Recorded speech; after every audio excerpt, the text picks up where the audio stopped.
Wow, praise God and praise God. Ang tamaruman amang patubas dadi. Kanaya lamang dyan sila gakotis na third harvest na namin mga bata ga pamupron. Aroy, mayad lamangan ni. Pakamayat kita pa ang Gino, maski naging ikawan ako nga kalubas nga Domingo. Super thankful talaga tayo kay Lord dahil binless niya pa rin ang garden natin.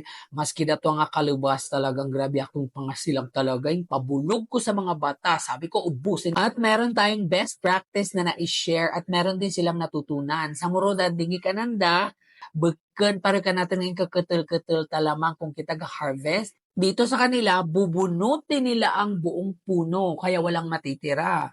Beken para ka natin nga ingkakete lamang, animan ang mga maliliit na mga talbos nag-grow pa siya. Animan, na-realize anda nga mas matindlo ko natin practice. Ay nare-recycle tangad talaga ang plant, pati napapahaba talaga ang buhay. At syempre, mas marami kang maaani. Animan dura-kura ka, bro, nag-response ka na kunan ko nga ba, ng mga Pilipino, daduro ka ba bright nga da puwerte ang diskarte. Taragi, ibang taga-kamada, ang apat ka boys, mamang taga-kamada, taga-ugas, taga-limpyo ang mga down. Tapos ang ibang mga classmate, mamanang taga-ketel iang down. Dadi pala mga guys, si pakuron ngang sural lagat ay nilaga. Bigi pa man, durong kabarato ang baka. At season pa naman ang corn ngayon, kaya bagay na bagay ang bulalo or kahit laman ng baka. Perfect na perfect talaga ito sa mga dahong ito.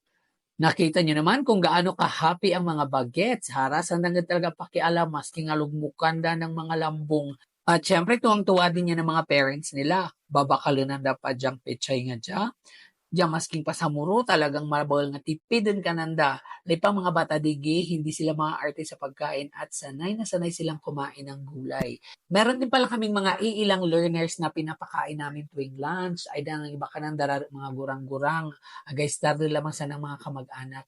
Animan, kami na ang nagpapakain sa kanila kaya malaking tulong din ito at makakasave din kami ng pambili pa ng gulay. So bibilan lang namin ng konting karne, gigisahin, at meron na silang masarap at masustansyang ulam. At isama nyo din pala sa prayer requests ninyo. Kasi si Pastor Bong, meron talaga siyang desire na magkaroon ng orphanage.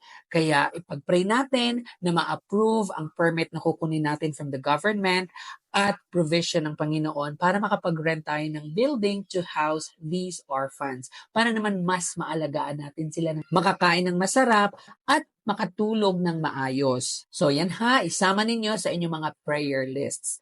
At meron na naman mapupuntahan ang mga tulong na ibinibigay ninyo dito sa atin. At soon, ipapakilala ko rin sa inyo yung mga bata na aming aalagaan sa ating orphanage. Para naman kung meron kayong burden na tulungan sila, then you can message us. Dan lamang na yakang update.